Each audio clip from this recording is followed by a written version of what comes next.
So this week inside the Lords, I was reflecting, as it's the start of the 5th year after we've Brexited from the European Union, so we had the 4th anniversary.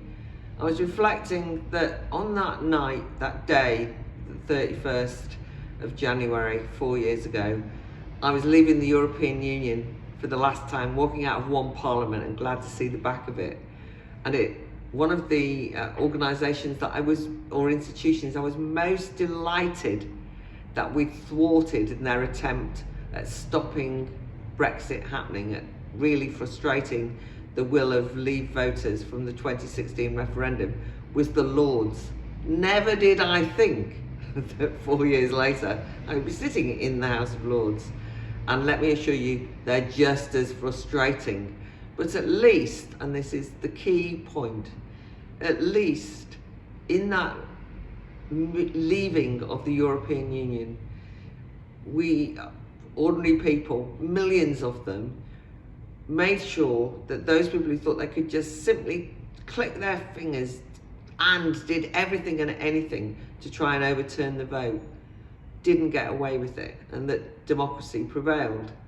So you'll have followed the papers and the media this week and the endless kind of Brexit's been a disaster. I've certainly been attacked relentlessly on social media for being one of those evil leaders of Leave who've conned people. Well, that's the other thing to note. We did actually achieve something by leaving the European Union, which is that we grasped back the levers of control. Sovereignty does mean something. Laws are now in the hands of politicians who are elected by the voters. And those laws can be made or broken or changed. The borders of this country can now be controlled by politicians who are voted for. Those politicians can be got rid of if people don't want them. All of those things are true. That was not possible when we were a member of the European Union. The problem is that the politicians who now have the control do not use them. They've not, as we know, taken advantage of the possibilities for ensuring a much better, more democratic country that we live in. But at least we know that, at least it's clear. We got the mechanisms back. We have not got the political elite who are prepared to use them. That's fair comment.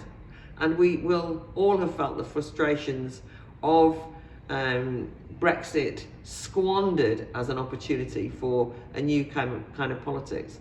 But anyway, we had a perfect example in the Lords this week, just so that we all note that the Rwanda, and this is not even the Rwanda bill, but the Rwanda is a safe country bill, which is obviously ludicrous, is a law that is going to declare that Rwanda is safe in order to deport people, illegal asylum seekers, people who arrive in the small boats. Now, I don't want to go into the pros and cons of whether this is a good piece of legislation or not. I said in a speech on Monday that I thought it was a ridiculous piece of legislation. There's two main things to say about it. One, that the government have utterly stupidly got themselves into a situation whereby their way of demonstrating control of borders is to narrowly concentrate on a rather harebrained scheme of sending people to Rwanda.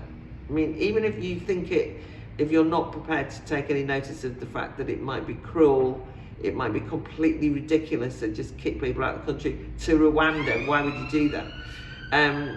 It's the fact that they've got trapped in only having the Rwanda plan, and then they can't implement the Rwanda plan. When I say they can't, they will say there's all these blocks to implementing the Rwanda plan, like the way that the international law is used or international treaties are used.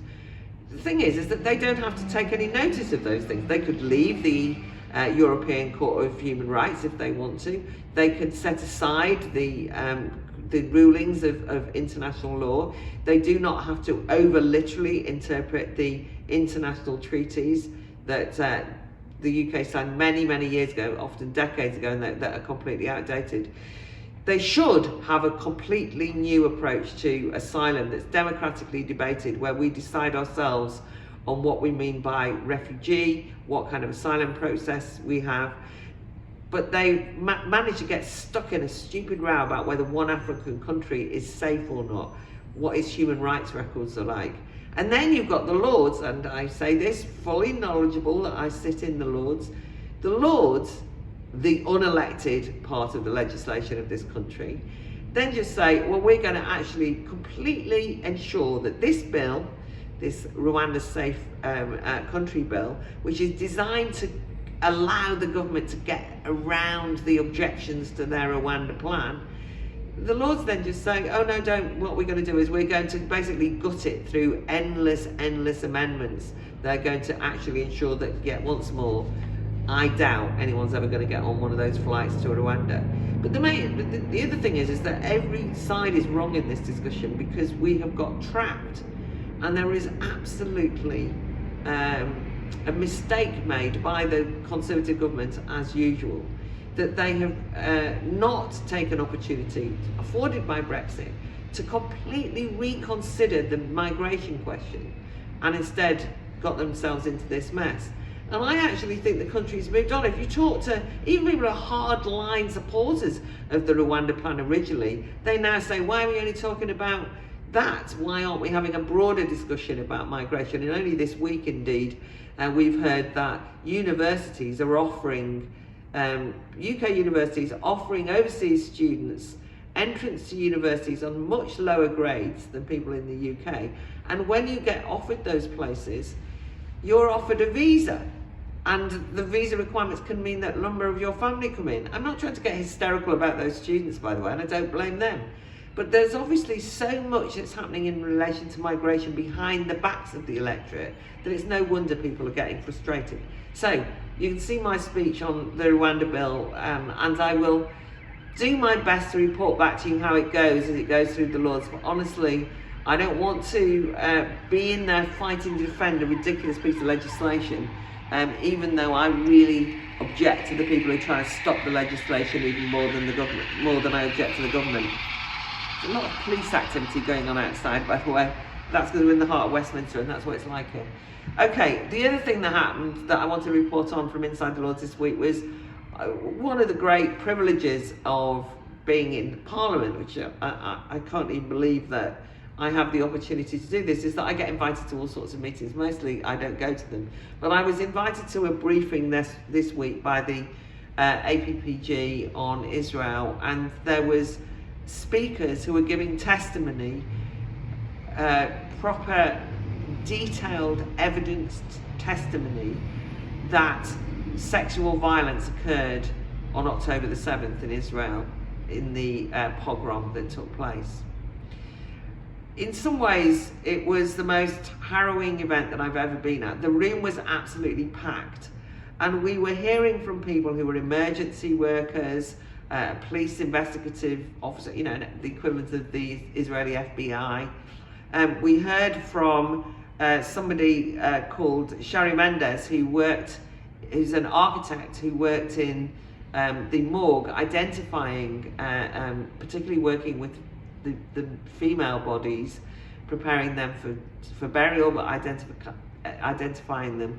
And well, I mean, I can say that I won't ever forget it. They didn't get hysterical, there was no hyperbole, it was just the most awful testimony, and it made a big impact on me. But the person who really made the biggest impact on me, who's been, you know, there's been some media coverage, was, I have to read it out, Ashley Waxman Baxty, whose cousin Agam Berger is a 19-year-old hostage who's still kept as a hostage. And I was distraught. I mean, I cried. We all cry. I've got to cry now. I mean, it was remarkable, and I can't really explain what it was. It was the most moving, it was the desperation of it, but the movingness of it. But what I wanted to stress, and by the time you get to see this, I will have done this speech, some degree of speech, because on Friday in the House of Lords they've got the Holocaust Memorial Day rather after the effect, they've got the debate on that, and I'm going to go and I'm going to make some of these points. But what I wanted to really stress was this: the reason why we were hearing from 4 or 5 Israeli speakers was because they've had to tour around the world giving talks about testimony to say what evidence they'd seen, what proof they had that gang rape had occurred, that this sexual violence had happened. They have to go all over the place and say face to face. Why? Because nobody believes them. I mean, don't you think that's incredible? That they are forced. I mean, they want to, as one of them said, I don't want to do that. The architect said, I'm an ordinary person. I just volunteered to help in morgues. I didn't think I was going to be dealing with this, and I don't really want to come and talk to you about it. But I feel that I'm speaking for these dead girls who nobody believes anything happened to. And she described, seeing bodies that were shot in their vagina while they were, wouldn't have killed them, and with pelvic bones all broken, so many of them from mass sexual assault. And she has to come and tell that because nobody believes that happened. There's so much denial. And I reflected as I sat in the House of Lords that here we were at Westminster, where we had this thing called Pestminster scandal, where there's forever accusations that women in the parliamentary estate are so under stress because there's sexual harassment, people making sexually lewd comments. There's all this sort of idea that young women in Parliament are victims, and that we all have to think that this is terrible, and that all of the men there are kind of like, just ogres, looking, and so on and so on. A lot of sexual harassment, the Me Too stuff, right? And some of that I'm sure goes on, but I don't want to be overly dismissive. But what I will say is it's had undue amounts of attention, and everybody is supposed to just believe whatever is said has happened in relation to Pestminster, and that MPs are all sex harassers and all the rest of it. And yet when we actually have documented, evidenced examples of sexual crimes happening in the most gross way in Israel and so on, that people say, yeah, but where's your proof? And that is a contrast. So I was glad that I was at that event in the House of Lords. I was glad that it was a packed room. I have to say that in that packed room, however, the parliamentarians were people that one might expect to see there. And although we were all completely devastated by hearing what we heard, that there wasn't enough people who came maybe with open minds to investigate who weren't sure. And so I intend to make sure that I act as somebody who talks about the testimony of these people and gives it as much attention as possible.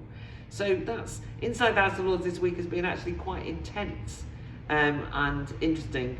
And next week I have a hugely important set of things happening. I'm going to have 2 big amendments, as far as I'm concerned, to the Victims and Prisoners Bill that draw attention to the need for women's only spaces, because guess what, again, everybody wants to talk about violence against women and girls and what we must do about fighting domestic abuse and so on, but then they've not noticed that actually refuges and rape crisis centres are closing down because they want to offer women's only services and they're told they can't. They have to be trans inclusive, so I'm trying to do something about that.